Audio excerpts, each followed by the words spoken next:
I'm M Buell with M Buell Studio, and on behalf of the Woodworking Network, this is your monthly suggestions to young wood pros. When I first started out, I remember dreaming of being backlogged up to 12 months. And when I told clients I was 12 months out, it would make me look desirable and like I make some really high quality stuff. Wasn't an unrealistic dream, I have found. I can get that backlogged. But it's unrealistic to think that people find that desirable and that people are willing to wait. So this month, the topic is backlog. Is it good, bad? Maybe a little bit of both. To me, it's really about finding your sweet spot. You know, being backlogged a little bit is good. Knowing there's work in and work still waiting when this job is done, moving to the next. This is good stuff. That relieves stress, knowing that after I'm doing one thing, I got another check waiting on me again. These are great things.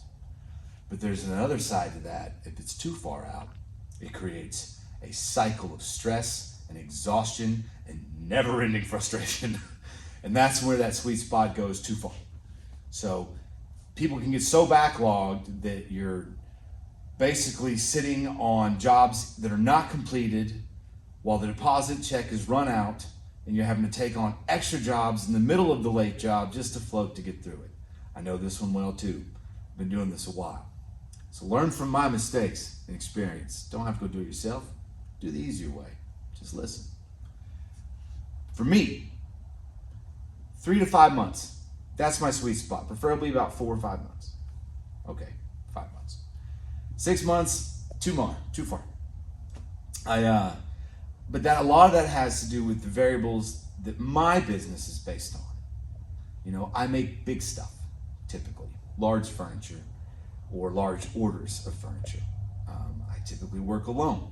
I am limited, 2 hands, that is all. So if I'm stuck in a work piece that's really big, it's hard to move it out fast. And I have to kind of stay at a certain pace in order to not, go too far into backlog. Another thing is I do high-end stuff. The work quality is a big deal here. Rushing and high quality are usually not synonymous. So for me, that sweet spot is based on those factors, but also knowing my machinery, what my process is, and my realistic capabilities as a human being, while also honoring the other aspects of my life as a husband and a father and a friend and the man I need to be to the people in my life. Those things matter too, because what else are we working for, right? I mean, a little bit of glory, you bet. So I encourage you to look at what it is you build, what is your tooling capability, and have a realistic lens on what backlog looks like to you.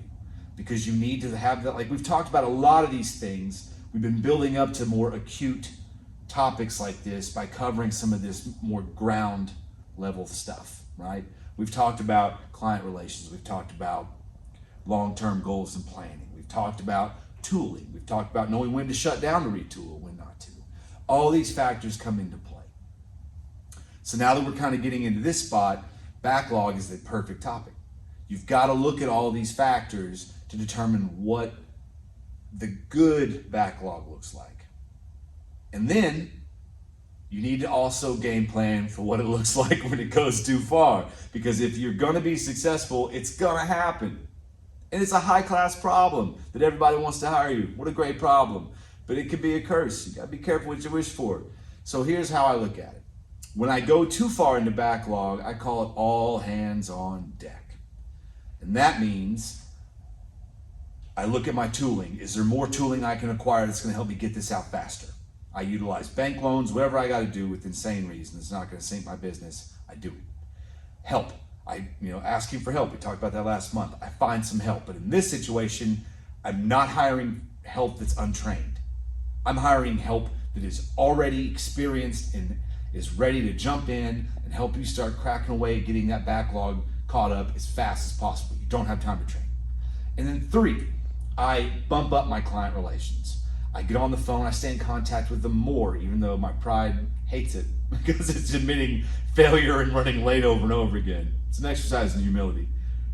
I also try and sweeten the deal. I thank them for their patience, and not just with my words. I back it up with my behavior. I'll send them a gift. I'll cut them a little discount on something. I'll find ways to to make them feel like their patience is rewarded. And most importantly, if you're running late and your backlog's that bad, when you deliver that product, it better be good. It better be good. Because nothing will sink you worse than making someone wait too long for a piece, and then when they get it, they're not happy with it.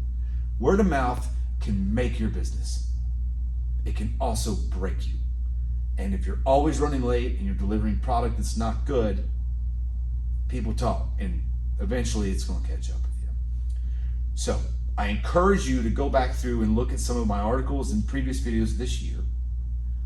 Think about your process, think about your tooling, think about your long-term goals. What do you make? How quickly can you recover? How long does it take you to make up for being 2 months past what you should be? You need to put some thought into it, okay? Look at that and find ways that you can find that sweet spot so that backlog can actually work for you and give you comfort, not against you, and give you stress. I'll see you next month.